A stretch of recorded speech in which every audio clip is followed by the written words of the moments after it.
ഈ വഴി തന്നെ ഇവര് തന്ന വഴിയല്ലേടി? ആരെയന്ന് കേസ് കൊടുത്ത് വാങ്ങിച്ച വഴിയാണ്. അവര് വഴി തന്നെ പോലും. ഇവിടെ വിളിച്ചോണ്ട് പോ. എന്തൊരു വിളിച്ചോണ്ട് പോയി? അവരെ അവിടെ ഇട്ട് കത്തിച്ച് നോക്കി അതിനു മുമ്പ് അമ്പികെ കത്തിക്കണം. സതീശ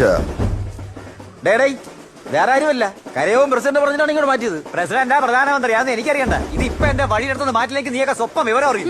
പ്രസന്ന അവിടെ കത്തിക്കാൻ തീരുമാനിച്ചിട്ടുണ്ടെങ്കിലേ അത് നടത്താനും എനിക്കറിയാം. ഒരുത്തനും കത്തിക്കൂല. മുരളി അടിയടാ അവനെ. പിന്നെ മുരളി അണിച്ച് അച്ചി വീട്ടിൽ ഒന്ന് പെറ്റി കിടക്കണം. യവനെ കൊള്ളവർ നിന്നെ പേടിക്കുമായിരിക്കും. എന്നെ അതിന് കിട്ടൂല. നിനക്ക് ആള് മാറിപ്പോയി.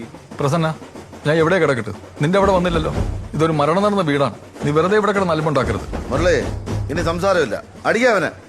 എന്റെ അണ്ണ നിങ്ങൾക്ക് ഇങ്ങനെ നടുവേണ്ട വല്ല കാര്യമുണ്ടാ? ഞാൻ വിളിച്ചപ്പോഴേ പറഞ്ഞല്ലേ. പറഞ്ഞാലും മനസ്സിലാവില്ല, വല്ലമാരെ വാക്കും കേട്ടും. പ്രസന്ന മാമൻ അടക്കി അവിടെ അന്ന് വെച്ച് തെങ്ങ് മുറിച്ചിട്ടാണ് നിങ്ങൾക്ക് ഞങ്ങൾ അവിടെ വഴിയുന്നത്. മാമനെ ഞങ്ങൾ എവിടെ അടക്കിയോ അതിന്റെ അടുത്ത് തന്നെ മാമിയെ ഞങ്ങൾ അടക്കും. അതെന്ത് മാമന്റെ അടുത്ത് കടന്നാലേ നിന്റെ മാമി കുറക്കാൻ വരുള്ള. പ്രസന്ന അടിയവനെ,